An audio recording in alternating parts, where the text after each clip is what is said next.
C'est parti pour la tier list des meilleures actions ou des pires actions à détenir dans son portefeuille en 2025. Donc j'ai choisi 15 actions et le but c'est de voir ensemble quelles sont les meilleures, quelles sont celles à détenir dans son portefeuille ou celles à totalement fuir. On a la première qui est Air France. Pour moi Air France je la mets en D. C'est pas une action que je recommande. Quand on regarde l'action d'Air France au niveau du graphe, on voit vraiment qu'on est sur une tendance baissière depuis je dirais 2013. Donc en fait on fait des plus bas de plus en plus bas et ça montre en fait que l'entreprise n'est pas forcément très solide. Et même quand on regarde l'analyse fondamentale, franchement, c'est pas fameux Air France. Donc c'est pour ça que je suis pas trop fan d'Air France. Personnellement, j'en ai pas du tout dans mon portefeuille. Est-ce que je vais en acheter? Pas du tout, je pense pas. Donc voilà, Air France pour moi c'est du D. Si même il pourrait y avoir la lettre Z, je la mettrai en Z. Ensuite, on a Apple. Apple, franchement, j'hésite soit A, soit S. Mais ça reste une des meilleures entreprises au monde. Pourquoi j'hésite à la mettre entre S et A? Plus gros effet sur Apple. On a déjà fait un multiple qui est énorme. On a déjà fait un énorme multiple sur Apple. Mais après, ça reste une entreprise qui est solide. Ils investissent énormément en R&D, en recherche et développement. Ensuite, Edenred. Je la mettrais entre C et D. En fait, le problème avec Edenred, c'est que c'est une entreprise qui fait des plus bas de plus en plus bas, un peu comme Air France. C'est qu'on a vraiment une tendance baissière depuis 2023 sur Edenred. Bon, là, on a une grosse hausse qui est plutôt pas mal. Donc, en fait, tout dépend. En fait, j'ai l'impression que ça a été plutôt une sorte de rebond technique qu'on a eu, qui a rebondi. Donc là, on prend le plus bas d'ici. Donc, hop. Ça retombe ici, ça retombe là. Donc j'ai l'impression que c'est un peu un rebond technique sur Edenred. Je sais pas trop où la placer honnêtement. Je la mettrai pas en D, je la mettrai plutôt en C et voir ce que ça donne. Si vraiment on est sur un changement de situation, c'est-à-dire qu'on n'est plus sur une tendance baissière, c'est-à-dire faire des plus bas de plus en plus bas, mais plutôt sur une tendance haussière, c'est-à-dire qu'on repart à la hausse. Donc pour l'instant, je la mettrai sur C et je me positionnerai pas maintenant personnellement sur Edenred. J'attendrai un peu plus un meilleur rebond parce que en fait là on a eu un beau rebond, on a eu un très bon rebond en weekly. Est-ce que la semaine prochaine ou est-ce que dans un mois on va replonger? C'est à voir parce qu'on a déjà eu des rebonds comme ça. Par exemple ici on avait eu un beau rebond, ici on a eu un petit rebond là aussi, mais après on a replongé. Donc à voir les prochaines semaines qu'est-ce que ça donne par rapport à ça. Ensuite Stellantis très très compliqué en ce moment, le secteur de l'automobile. C'est vrai que ça s'est effondré, on était à 26, ça a perdu environ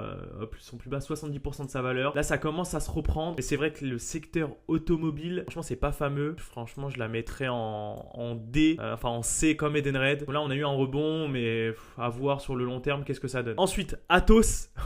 Atos honnêtement ça vaut plus rien. Enfin il y a eu un beau rebond qu'il y a eu. Honnêtement il y a eu un très beau rebond. Le problème c'est que en fait l'entreprise depuis 2021 elle s'effondre. Elle s'est effondrée, elle a perdu 99% de sa valeur. Là, il y a eu un rebond technique, enfin, c'est normal, mais est-ce qu'on n'est pas dans ce genre de situation? C'est-à-dire qu'on rebondit, mais après pour mieux repartir vers le bas. Donc c'est ça le problème. Honnêtement, je sais pas trop quoi penser sur Atos, mais je la mettrais largement en D. Pour moi, en fait, là, c'est que de la spéculation. Si vous rentrez sur Atos, c'est uniquement à titre spéculatif. Vous pouvez pas acheter du Atos et vous dire que dans 10, 15, 20 ans, vous allez encore l'avoir dans son portefeuille. Donc peut-être jouer un rebond, vous dire que ok, là on est à 52, peut-être que ça va monter à 100, et après ça va rebaisser. Parce que pour moi, Atos, là peut-être on va remonter, après on va rebaisser, on va faire ça. Je vois mal l'entreprise repartir maintenant. Je sais pas trop quoi en penser, mais je le mettrai en tout cas en D. Donc maintenant Tesla, entreprise de notre bon vieux Elon Musk. En fait le problème avec Tesla, c'est une très belle entreprise, mais elle est survalorisée. Est-ce que ça peut aller encore plus haut? Oui. Pour moi, je la mettrai pas au même niveau que Apple. Tesla, je la mettrai soit B, soit A. Après c'est une boîte tech, encore du potentiel de croissance, mais c'est vrai qu'il y a une valorisation qui est énorme, surtout dans l'automobile. J'ai l'impression que Tesla commence à sortir un peu de l'automobile et souhaite plutôt se réorienter vers de l'intelligence artificielle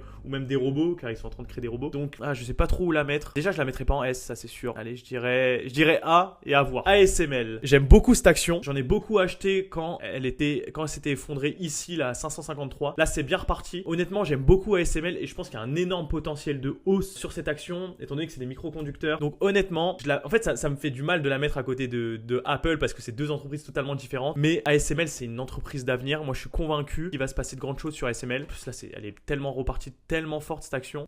Ensuite Coinbase qui a bien profité de la hausse des cryptos. On va regarder un peu son cours. Elle a bien remonté. Hein. Bon, elle n'est pas encore à son plus haut historique de avril 2021 quand ça a été à l'IPO. Mais ça a très bien remonté, donc au plus bas. Donc là, c'était en 27 décembre 2022, c'était vraiment quand on était au plus bas sur les cryptos. Donc le BTC devait être au moins à 16 000 $. On a quand même fait plus 1000%, c'est énorme. On a fait un x10 en à peine 2 ans. Donc qu'est-ce que je pense de Coinbase? En fait, le problème, c'est que le marché crypto, je le trouve beaucoup valorisé. On est quand même à 110 000, on a tapé les 125 000 $ sur le BTC. Ethereum, on a tapé les 4 800 $.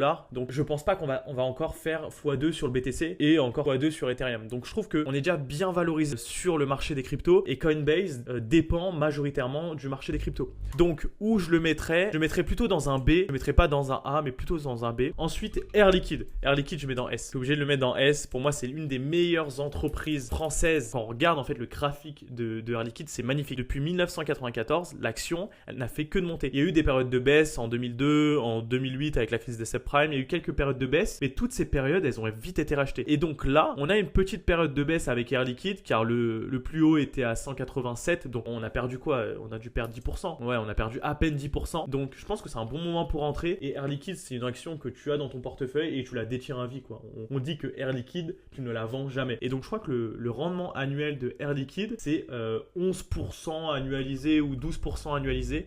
Je sais plus, je crois qu'ils l'ont. Depuis 20 ans, Air Liquide superforme le CAC 40 avec une rentabilité moyenne de 12% par an. Énorme, honnêtement, de superformer le marché. Donc ouais, pour moi, Air Liquide, je le mets dans S. LVMH, LVMH, LVMH. LVMH qui est une très très belle action. C'est vrai que le luxe a été très compliqué ces derniers temps, notamment avec la Chine, car c'est eux qui achètent massivement du luxe. Mais là, on a eu un gros rebond sur LVMH. Pour moi, c'est une entreprise que j'affectionne tout particulièrement. Donc pour moi, je la mettrai pas en S tier, ça c'est sûr. Je la mettrai plutôt en A parce que je pense que LVMH peut se reprendre parce que là, on a eu une belle hausse. Je sais pas, peut-être 40%, ça a dû prendre depuis. Ouais, 46%. Donc à voir si c'est pas un rebond et qu'après on se fasse rejeter comme ça. À voir par rapport à ça. Mais j'aime beaucoup LVMH et je pense qu'il faut s'y positionner. Donc je mettrai en A. Bon, là, on la voit pas parce que le logo, il a mal été fait. Je la mettrai dans A. Ensuite, Novo Nordisk. C'est très compliqué.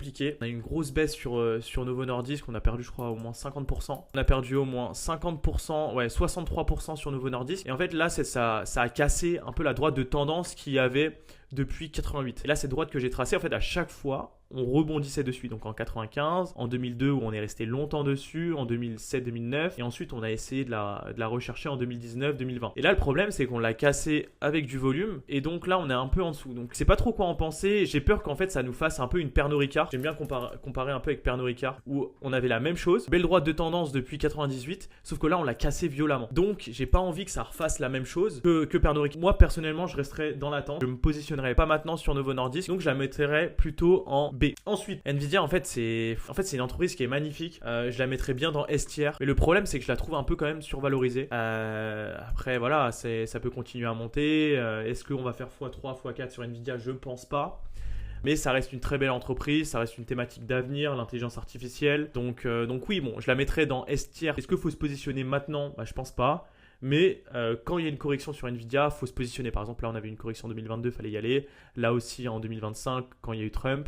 Et quand il y a eu l'annonce de la hausse des droits de douane de Trump, il fallait s'y positionner. Pareil, donc en fait, à chaque fois qu'il y a un petit crack, il faut y aller sur Nvidia, je pense. BNP Paribas, il y a une grosse baisse parce qu'ils ont pris une amende. Le problème avec bancaire, c'est que les bancaires ont superformé l'année 2025. Les performances des ETF au niveau des banques européennes, majoritairement, sont énormes. Donc c'est vrai qu'on est sur un secteur que je trouve assez survalorisé. Pourquoi ça a monté? Parce que les taux d'intérêt des banques restent encore assez élevés, donc ça profite pour elles. Le problème, c'est qu'on arrive quand même sur des niveaux de valorisation qui sont assez élevés. Par exemple, on était sur un niveau qu'on n'avait pas connu sur BNP Paribas depuis la crise des subprimes, donc depuis 2007. Et donc là, on a un peu tâté les plus hauts historiques. Personnellement, je me positionnerai pas là-dessus, surtout si on casse ici. Hop, je mettrai plus comme ça. Si on casse ici, parce que là, on a un peu fait un rebond. Là, je me positionnerai pas du tout. Donc honnêtement, BNP Paribas, je le mettrai en C. Ensuite, Palantir, très belle action, elle a explosé. En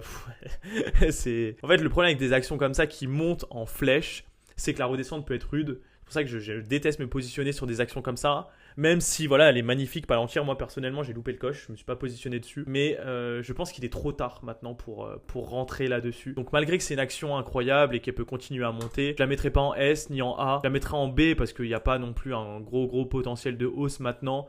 Sachant que voilà, depuis 2023, on a quand même fait 2300%, ce qui est énorme. Donc là, en fait, si on rentre maintenant, on a plus de chances de se retourner à la baisse que ça continue de monter. Attention quand même, si vous voulez vous positionner, faites vraiment attention à Palantir. Malgré que c'est une très belle boîte, rien à dire, mais faites quand même attention à ça. Ensuite, Pernod Ricard. Bon, Pernod Ricard, on en a parlé. C'est vrai que c'est très compliqué. Je sais pas trop où la placer parce que c'est effondré. On a cassé une droite de tendance long terme.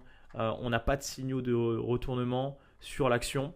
Donc personnellement, je la mettrais pas en D au niveau d'Air France et Atos. Je la mettrais peut-être en C. parce que c'est pas non plus la catastrophe comme Air France ou Atos, quoi. Ça peut remonter, on peut avoir un rebond sur Pernod Ricard. Donc voilà, on arrive à la fin de cette vidéo. N'oublie pas que tu peux réserver ton appel qui est 100% gratuit avec moi. L'objectif de cet appel, c'est de t'aider à développer ton patrimoine en bourse. Et n'oublie pas aussi de liker, t'abonner à ma chaîne.